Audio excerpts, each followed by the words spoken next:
Hoy vamos a estudiar este tema y lo ves ahí en pantalla. Se llama el glorioso Rey y sumo sacerdote. Y para ti y para mí es bien fácil decir Jesucristo, glorioso Rey y sumo sacerdote. Yo digo amén, yo lo creo y yo sé que ustedes también.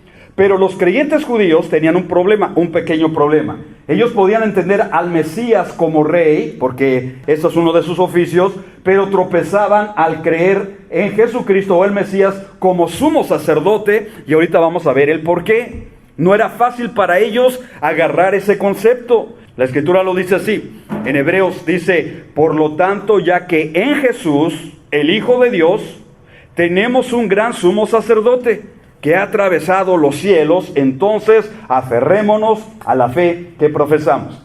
El sumo sacerdote, vimos la clase pasada, atravesaba un velo una vez al año. Un velo de 4 pies de espesor lo atravesó, pero a diferencia que Jesucristo pasó todos los cielos y llegó a la presencia de Dios como sumo sacerdote.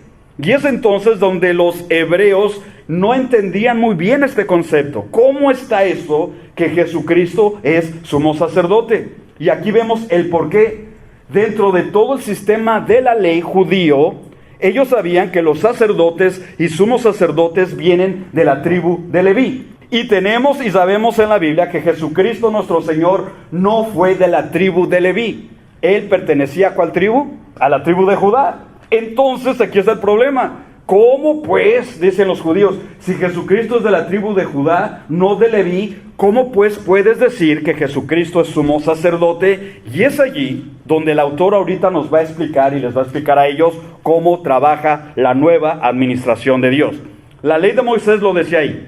En Levíticos 8:1, el Señor le dijo a Moisés, toma a Aarón y a sus hijos, junto con sus vestiduras de sacerdotes y el aceite de la unción. En Levíticos capítulo 8 se ungió a Aarón y se ungió a sus hijos, que eran Eleazar, Nadab y Abiú. Se ungieron como sacerdotes y sabrás que nadie más, amigos y hermanos, podía ser sacerdote en Israel, simplemente en Aarón y toda su descendencia. Se les llama levitas. Nadie más, ni de la tribu de Judá, ni de Neftalí, ni de Benjamín. Dios separó a la tribu de Leví para que fueran sacerdotes. Y ahora entendemos que Dios cambió la administración ahora en el Nuevo Testamento.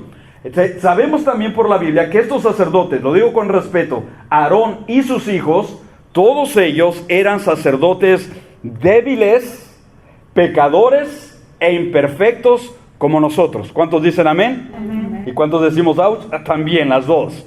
Usted está viendo a alguien totalmente débil para el pecado. Soy pecador y soy imperfecto, al igual que ustedes y al igual que todos esos sacerdotes. Esto es lo que el Espíritu Santo nos quiere ayudar a entender.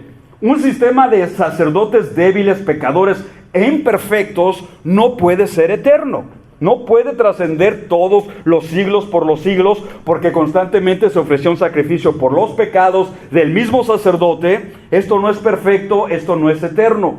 Dios tenía otro plan. Este sistema de la ley con sacerdotes, pecadores, imperfectos, va a ser temporal. Dios traía ahora un nuevo plan, de un plan eterno, un sacerdocio eterno, perfecto y santo, que solamente se encuentra en Cristo Jesús. Para que recordemos que estos hombres eran imperfectos, mismo Levíticos 16 lo declara así. Y hará traer a Aarón el becerro, que era para la expiación suya y para la reconciliación por sí y por su casa. Significa con ello la Biblia que no puede presentar sacrificios por el pueblo, sino primero tiene que hacer la paz por sí mismo y por sus hijos. Presentaban un becerro, derramaban su sangre, y esa sangre derramada significaba temporalmente tus pecados, Aarón, y los pecados de tus hijos. Temporalmente esos pecados son cubiertos, temporalmente.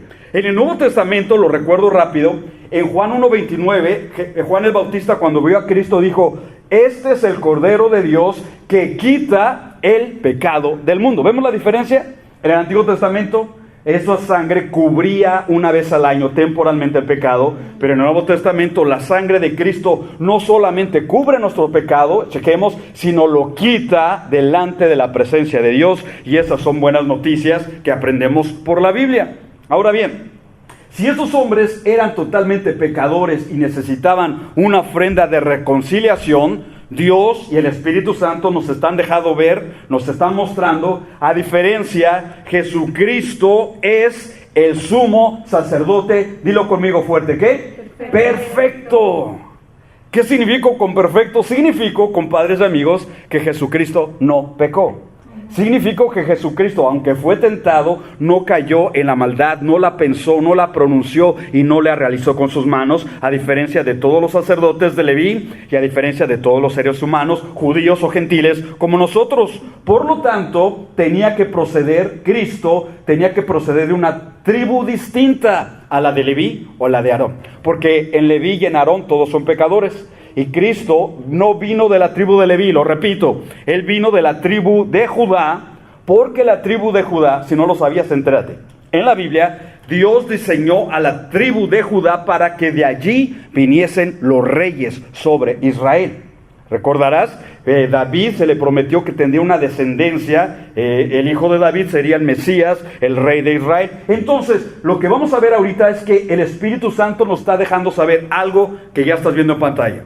El sumo sacerdote celestial, que es Cristo, este sumo sacerdote realiza la labor del sacerdocio por un lado y por el otro lado es rey.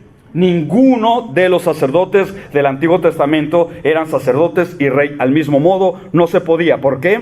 Porque eran pecadores y es lo que el Espíritu Santo nos quiere ayudar a entender. Ahora, el autor sigue explicando, 5.1. Todo sumo sacerdote es escogido de entre los hombres. Está hablando de los judíos. Él mismo es nombrado para que represente a su pueblo ante Dios, al ofrecer dones y sacrificios por los pecados. Vimos, y la Biblia nos enseña, la labor del sumo sacerdote en este versículo básicamente eran dos. Primero, representaba a todos los judíos, a toda la nación. Cuando entraba al templo, un solo hombre representaba a todo el pueblo de Israel. Y esto me llama la atención. Un hombre pecador, el sumo sacerdote, representaba a todos los demás judíos pecadores. ¡Qué buena representación! Y número 2, ese hombre era el encargado de realizar sacrificios por el pecado en el lugar del propiciatorio, que se llama el lugar santísimo, donde estaba el arca y donde toda la sangre iba a parar para cubrir el pecado momentáneamente de la nación. Ahora bien, estos sacerdotes humanos temporales, limitados y pecadores, lo repetimos, estaban rodeados de debilidad. Versículo 2, ese mismo hombre se debe demostrar paciente. El sumo sacerdote tenía que ser paciente con los ignorantes y los extraviados. ¿Sabes quiénes son? Pecadores como nosotros. ¿Cuántos de nosotros hemos pecado por ignorar los mandamientos de Dios? Todos levantamos la mano, todos. Es que yo no sabía que no podía comer moronga o rellena, bueno, por ignorancia. En el Antiguo Testamento los judíos eran ignorantes y extraviados. Un borracho es un extraviado. Una mujer de la calle es una extraviada, un drogadicto es un extraviado, una persona en ira, una persona que se droga constantemente está extraviada, y es lo que la Biblia aquí nos muestra y explicamos. Puesto debido a que el sumo sacerdote también está rodeado de debilidad. Y esto nos abre los ojos un poco, es decir, debido a que el sumo sacerdote es un pecador, se identifica con los demás hombres, chequen el dato, al sentirse culpable de los mismos pecados de los otros hombres. ¿Me explico lo que estoy diciendo? Por ejemplo, lo voy a hacer más claro en este ejemplo.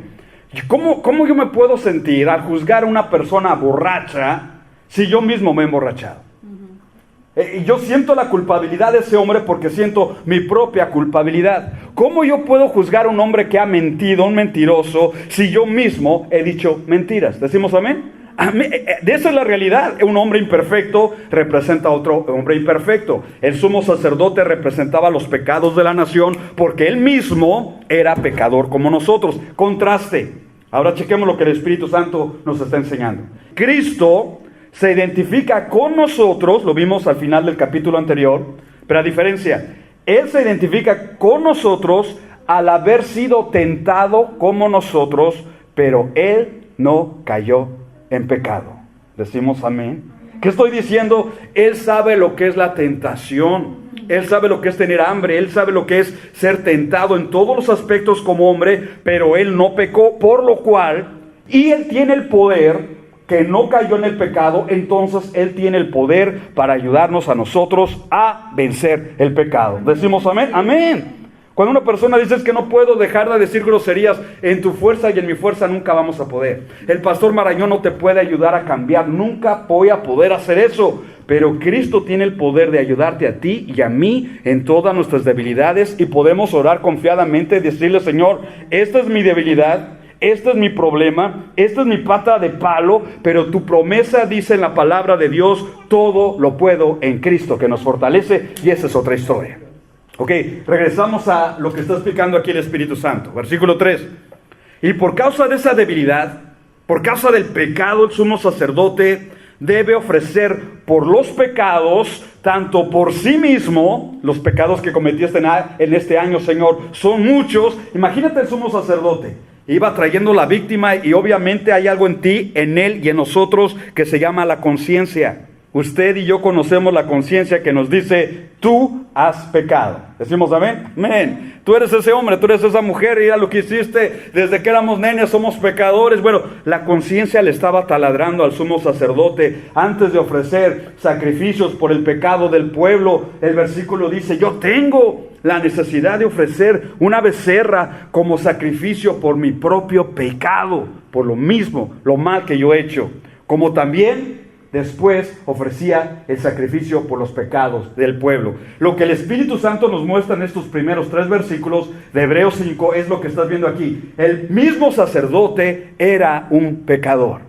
Amigos y hermanos, digo con respeto, latinos, juzguen mis palabras. El hombre que está ahorita sentado en la silla de San Pedro en Roma, ese señor es un pecador igual que nosotros. Todos los pastores, todos los líderes religiosos, tengamos títulos, tengamos posición religiosa grande o pequeña, amigos, somos pecadores delante de los ojos de Dios. Y lo que el Espíritu Santo en estos versículos quiere ayudarnos a entender es esto: un sacerdote, un sumo sacerdote pecador no puede ser el objetivo final de la administración de Dios. Esto no es lo que Dios tenía en mente, esto es temporal. Esto era hasta que llegara Cristo, el Mesías, el Redentor. Israel de esa manera, año tras año, generación tras generación, ofreciendo sacrificios, por mis pecados, por los pecados de Israel, y no llegaban a la solución. Y hay mucho judío que todavía no entiende la solución, y ahorita explicamos.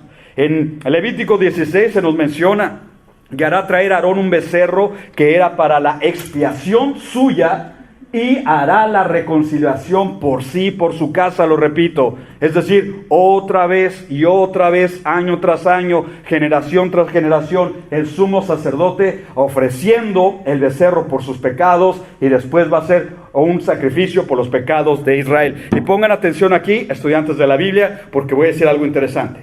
Tú y yo sabemos por la historia que en el año 70 después de Cristo, el templo de los judíos fue destruido allá en Jerusalén.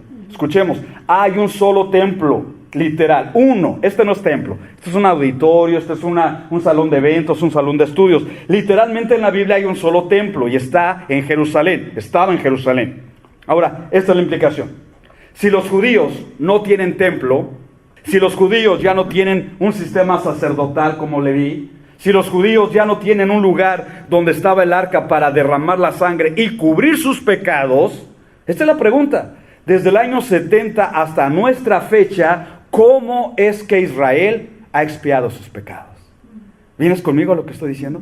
Están en un grande problema, compadre. Si usted conoce a un judío, pregúntale cómo expias tus pecados ahorita. Si no hay templo, no hay sacerdotes, estás en una grande necesidad. Nosotros los cristianos tenemos, creo, gracias a Dios, luz por la palabra. Repítoles, Juan 1:29, Cristo el Cordero de Dios quita el pecado del mundo. Y decimos, amén. No necesitamos un templo, no necesitamos sacerdotes, necesitamos confesar nuestro pecado a Dios, y Él es fiel y justo para limpiarnos con su sangre y perdonarnos toda maldad. Después de hacer el sacrificio de los pecados personales, la Biblia sigue enseñándonos, ya lo vimos, después degollará el macho cabrío en expiación por los pecados del pueblo, y llevará la sangre detrás del velo adentro. Compadres y amigos, cuando tú lees Levíticos, ahora entendemos mejor el Nuevo Testamento.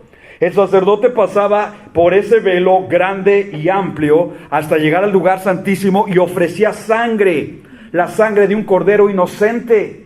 Ahora en el cielo, cuando Cristo resucitó, tú sabes, después de 3 días, resucita, después de 40 días, asciende a los cielos, y cuando asciende a la presencia de Dios, chequemos esto, Él presentó al Padre la sangre más limpia, la sangre que no tiene pecado, que no tiene contaminación, la única sangre que definitivamente nos puede perdonar nuestros pecados. Y alabado sea el nombre del Señor. ¿Me explico, estudiantes de la Biblia? Dice el versículo 4. Nadie toma para sí esta honra, el ser sacerdote, sino el que es llamado por Dios como lo fue Aarón. Entonces, lo digo con respeto, pero ustedes ayudan a entender a la gente que quiera entender. ¿Cómo es que gente dice yo me voy al sacerdocio? Y algunos son mexicanos, salvadoreños, de todas las tribus, de todas las naciones, y se meten a ser sacerdotes en un sistema religioso que no aparece así en la Biblia. Según la Biblia, un mexicano no puede ser sacerdote. Según la Biblia, un guatemalteco no puede ser sacerdote. Según la Biblia, tiene que ser judío, y además de ser judío, tiene que ser de la familia de Aarón, es decir, de la tribu de Leví. Nadie más puede tener ese llamado al sacerdocio. Dice Éxodo 28, 1, harás llegar delante de ti a Aarón, tu hermano, y a sus hijos consigo, de entre los hijos de Israel, para que sean mis sacerdotes. Y aquí hay una evidencia más, porque a veces el sistema religioso no quiere que leamos la Biblia. A medida que uno lee la palabra de Dios, el Espíritu Santo abre nuestros ojos, abre el entendimiento y nos damos cuenta de cuál es la verdad. Ahora, por lo tanto, entendemos que este tipo de sacerdocio de Leví, ese sacerdocio era imperfecto y además ineficaz. Y por ello mismo no puede permanecer para siempre. Esto es lo que no pueden entender los judíos hasta nuestros días. La ley era temporal. El Antiguo Testamento, déjalo explico de otra manera. El Antiguo Testamento, las leyes ceremoniales del Antiguo Testamento, la circuncisión, el guardar el sábado y tantos más mandamientos, compadres y amigos, todo eso era temporal. ¿Hasta cuándo? Tú preguntas, sabemos por la Biblia que era temporal hasta venir Cristo.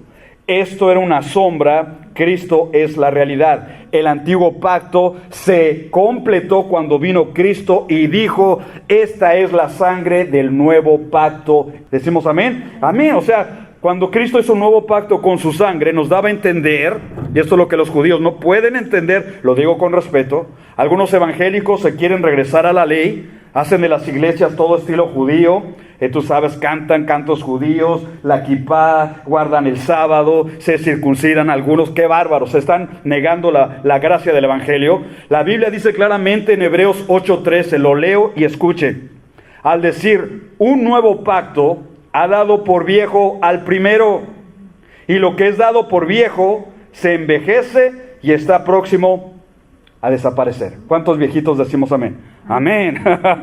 Aún nosotros cuando nos envejecemos, guess what? Adivinen que estamos a punto de desaparecer en esta tierra, pero bueno, los creyentes no morimos, lo digo como buenas noticias y conciliación. Desaparecemos de aquí, aparecemos en la presencia de Dios por su gracia y su misericordia. Ahora bien, necesitamos entonces un sacerdocio perfecto y un sacerdocio eficaz que solo Jesucristo puede realizar, porque todo lo realizado por Jesús es perfecto, compadres y amigos. Su ministerio, su obra, sus milagros, sus enseñanzas, todo lo que hace Jesucristo es perfecto, tiene sabor al cielo. Y en este caso, el oficio de sacerdote, Jesucristo lo ha realizado de una manera perfecta y eficaz.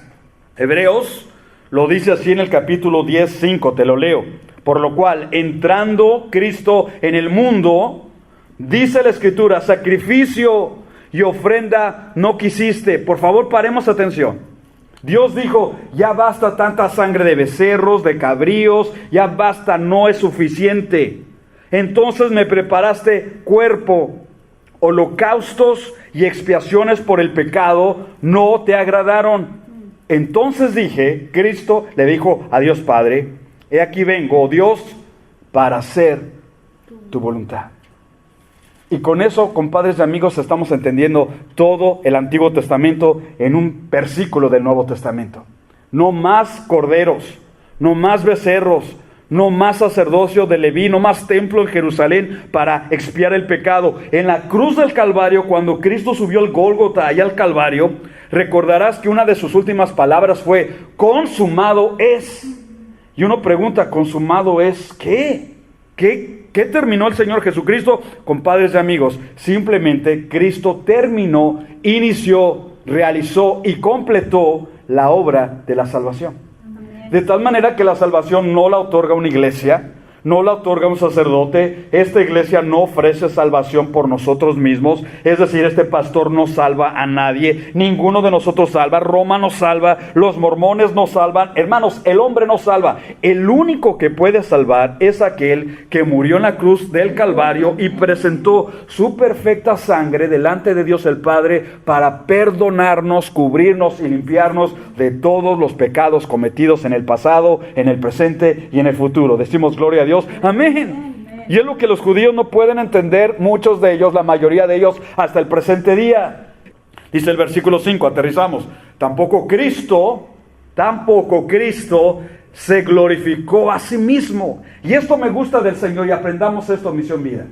Hay gente en la tierra a veces que estamos buscando nuestra propia gloria, nuestra propia fama, la atención a nosotros. Pónganme atención, miren, aquí estoy yo. Y eso es anticristiano, porque Cristo, siendo Dios creador, no se glorificó a sí mismo.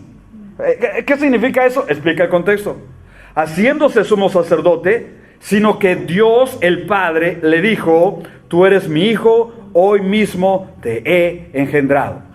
En Filipenses capítulo 2, amigos y hermanos, se nos presenta la naturaleza, el carácter y el objetivo de Cristo. Cristo, estando en el cielo, recibiendo toda gloria y honra, dejó su trono y se humilló, haciéndose forma de hombre y se humilló, haciéndose forma de esclavo y se humilló hasta morir en una cruz desnudo. Ninguno de ustedes, ninguno de nos, hemos estado en la calle desnudos experimentando la vergüenza de alguien más. Ninguno. Pero Cristo llevó mi vergüenza y la vergüenza de todos nosotros. Eso es humillación. Y dice la Escritura, por lo cual el Padre le dio un nombre que está sobre todos los nombres, para que delante del nombre de Jesús se doble toda rodilla y toda lengua confiese que Jesucristo es el Señor. En pocas palabras, en el universo nadie más es exaltado que el Señor Jesucristo. Nadie más tiene más poder que el Señor Jesucristo. Los demonios lo saben, Satanás lo sabe, los brujos lo saben, y si no lo saben se van a enterar cuando se topen de frente con el poder de Dios. Ante el nombre del Señor Jesucristo no hay comparación. La Biblia lo dice así, en el libro de los Hechos. Esteban, lleno del Espíritu Santo, chequemos esto porque cuando lo leí me fascinó y te lo pongo en pantalla. Esteban está predicando a los judíos, crema y nata, el sumo sacerdote, el Sanedrín, y no tiene miedo en los escribas, fariseos y saduceos, y él predica como todo un erudito porque el Espíritu Santo estaba con él. Les reafirma la Biblia cómo han endurecido su corazón. Bueno, lleno del Espíritu Santo, están a punto de matarlo, rechazaron su testimonio, fijó su mirada en el cielo.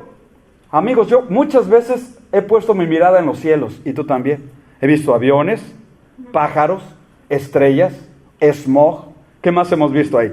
Sopilotes, cuervos, de tanta cosa. Pero nunca he visto lo que vio este Esteban, porque este evento fue único y sobrenatural. Antes de entrar al cielo, mira, fija su mirada en el cielo y vio, por la gracia de Dios, un momento Dios develó los cielos aquí terrenales para que pudiese ver el cielo espiritual, y vio la gloria de Dios, porque Dios está rodeado de gloria, y a Jesús. Yo sé que la Biblia dice en Colosenses 3:1 que Jesús está sentado en su trono a la diestra de Dios. Pero en este caso, Jesús nuestro Señor está de pie. No está sentado, compadres. ¿Sabe lo que está pasando? Cuando este Esteban está predicando acá abajo, está testificando, está dando testimonio del Señor Jesús, ese evento hizo que el mismo Hijo de Dios se levantara de su trono y viera abajo a su siervo, como diciendo, en honor a Esteban, yo me levanto de mi trono en honor a este testigo fiel. Yo sé que te van a matar, vas a sufrir el martirio, pero miren, ese evento hizo que el Señor se levantara de su trono, y de pie el Señor recibió el espíritu de Esteban cuando murió. Decimos gloria a Dios, amén. O sea, lo que los santos tú y yo hacemos aquí en la tierra, somos capaces de impactar al mismo Señor Jesucristo cuando obedecemos de una manera gloriosa como lo hizo Esteban. Traigo el versículo, entre otras cosas, para señalar, vio la gloria de Dios. Cristo está disfrutando de la misma gloria que tiene el Padre. Vemos que Pedro y Juan y Jacobo se dieron cuenta de que Cristo no es cualquier profeta, maestro, etc. Ellos vieron su gloria. Mateo 17, y allí Cristo se transfiguró, significa cambió su apariencia. Por unos instantes su apariencia física cambió, su rostro resplandeció como el sol, su ropa se volvió blanca como la luz, y mientras estaba aún hablando, apareció una nube, que ya la vimos la clase pasada. Esa nube luminosa los envolvió, y de la cual salió una voz que dijo, este es mi Hijo amado, estoy muy complacido con él, escuchadle. El versículo 6 hace una comparación del Salmo 110, como también dice en otro lugar, tú, Cristo, eres sacerdote para siempre según el orden de Melquisedec. Esta es la escritura que se cumple aquí. Jehová dijo y no se arrepentirá, tú eres sacerdote para siempre según el orden de Melquisedec. Ahora, ¿qué significa eso? Amigos, Melquisedec es un personaje que aparece en el libro del Génesis. Los teólogos están divididos de quién es Melquisedec. Algunos dicen que es un ángel manifestado en forma de hombre. Algunos otros piensan y opinan que Melquisedec era una manifestación de Cristo en el Antiguo Testamento. Otros creen simplemente que era Sem, el tercer hijo de Adán y Eva. Bueno, hay tantas hipótesis y teorías. Nosotros simplemente vamos a abrazar lo que dice la Biblia y nos vamos a pegar a ello. Sabemos que Melquisedec, su nombre significa mi rey de justicia. Este hombre era sacerdote y a la misma vez rey en Jerusalén, a la misma vez, sacerdote y rey. Este hombre fue anterior al sacerdocio de Leví, fue anterior a Aarón y a todos sus hijos. Entonces, estamos aterrizando aquí, Misión Vida, chequemos esto. Dios el Padre dijo, Cristo va a ser rey y sacerdote, no de acuerdo al orden de Aarón, que está acá, no de acuerdo a la ley, sino de acuerdo a un personaje anterior. Melquisedec, rey, sacerdote. Y de esa manera, Cristo es superior al sacerdocio de este Leví. En Apocalipsis se nos menciona que Cristo es Rey de reyes y Señor de señores. ¿Decimos amén? ¡Amén! ¿La Casa Blanca lo acepta o no? Pues ese es su problema. ¿El Kremlin de Rusia lo aceptará? No lo sé, pero la Biblia lo dice. Pelearán contra el Cordero y el Cordero los vencerá. Recordemos que esto todavía no sucede. Esto es profecía. Porque Él es Señor de señores y Rey de reyes, y los que están con Él son llamados, elegidos, fieles, para tener parte con Cristo. Y yo digo amén a todo eso. Este es el comentario. Cuando Cristo subió al cielo, ya lo mencioné en clase pasada o en unos momentos atrás, presenta su sangre, presenta a la iglesia y está realizando obra de intercesor por nosotros. Porque este pastor fallido, faltoso, todavía necesito de Cristo que interceda por mí al Padre. Tú también. Romanos 8:34, se los leo. Si quieres anotarlo o pon atención, dice, ¿quién es el que condenará? Cristo es quien murió, más aún el que también resucitó, por eso subió a la presencia de Dios con su sangre, presentando, es decir, el perfecto sacrificio, ya lo hice, Señor, delante de tu justicia, el que además está a la diestra de Dios, el que también intercede por nosotros. Ah, wow, hermanos, estas son palabras de ánimo. Y ustedes y yo necesitamos todavía la intercesión. Pero ahora, fija tus ojos en este texto. Pelearán contra el Cordero porque Él los vencerá. Él es Señor de señores y Rey de reyes. Cristo ahora, al regresar, realizará su obra o su oficio de Rey de reyes, soberano de las naciones. La Biblia lo decía y lo dice así desde el Antiguo Testamento. Dice el Señor a mi Señor, Dios el Padre le dice a Cristo el Mesías, siéntate a mi diestra hasta que ponga a tus enemigos por estrado de tus pies. Tú dices, ¿cuáles son esos enemigos? Te los menciono rápido en la Escritura. 1 Corintios 15, la muerte misma se postrará delante de los ojos de los pies de Cristo.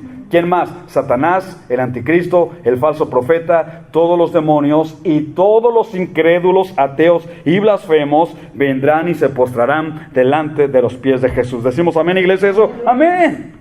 ¿Se va a cumplir? Se va a cumplir. No se ha cumplido, pero se cumplirá. Versículo 2. El Señor extenderá desde Sión tu poderoso cetro. El Padre te va a dar el cetro, que significa la vara que tienen todos los reyes para gobernar. Y la vas a extender diciendo, el Señor te va a dar la autoridad. Dios el Padre le dice a Cristo, domina en medio de tus enemigos. Eso es cuando Cristo venga por segunda vez. El Salmo sigue diciendo, tu pueblo, 3, tu pueblo se ofrecerá voluntariamente en el día de tu poder. Amigos, esto es profecía. Cuando dice tu pueblo, aquí no se refiere a la iglesia. Déjenles explico. La iglesia, ¿desde cuándo fue tomada para estar en el rapto, en el arrebatamiento con Cristo? Antes de la tribulación.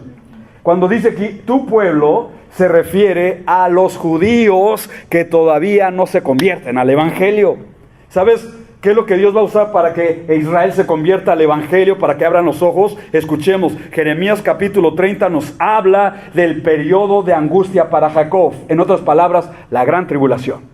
Y cuando vean al anticristo, cuando vean la persecución, cuando vean toda esa muerte, Israel, pues en ese día le recibirán, se ofrecerán, se rendirán, y gracias a Dios, porque esto todavía no se cumple, pero se cumplirá. Versículo 4, el Señor ha jurado y no se retractará. Tú eres sacerdote para siempre según el orden de Melquisedec. Dice el 5, el Señor está a tu diestra, quebrantará reyes en el día de su ira, juzgará entre las naciones, las llenará de cadáveres. Como que no nos gusta ver esto, ¿no? Siempre hemos sabido que Jesús es amor, amén, que es misericordioso, amén, pero leamos toda la Biblia. El mismo Jesús que salva al pecador, que sana a los enfermos, llenará de cadáveres la tierra, quebrantará cabezas sobre lo ancho de la tierra. Hoy es el mismo Jesús, tú preguntas, es el mismo. ¿Cuál es la diferencia, compadres y amigos? La diferencia es esta. Ahorita estamos en el tiempo de la gracia. Y eso significa que todo aquel que quiera arrepentirse, que todo aquel que ha hecho chambonadas como yo, pero nos arrepentimos y vamos a Cristo Jesús, por su sangre tenemos la limpieza de nuestros pecados. Pero este tiempo ya no es el tiempo de la gracia, es el tiempo del juicio. Y en el tiempo del juicio cada uno será juzgado conforme a sus obras. Y el juez les dará lo que sus obras merecen. Él beberá del arroyo en el camino, por lo tanto levantará la cabeza. Yo digo, wow, qué hermoso y qué lindo es el Señor. Lo que nosotros aprendemos, entre otras cosas, es que Jesucristo es glorioso, Rey, sacerdote, exaltado y merece la gloria.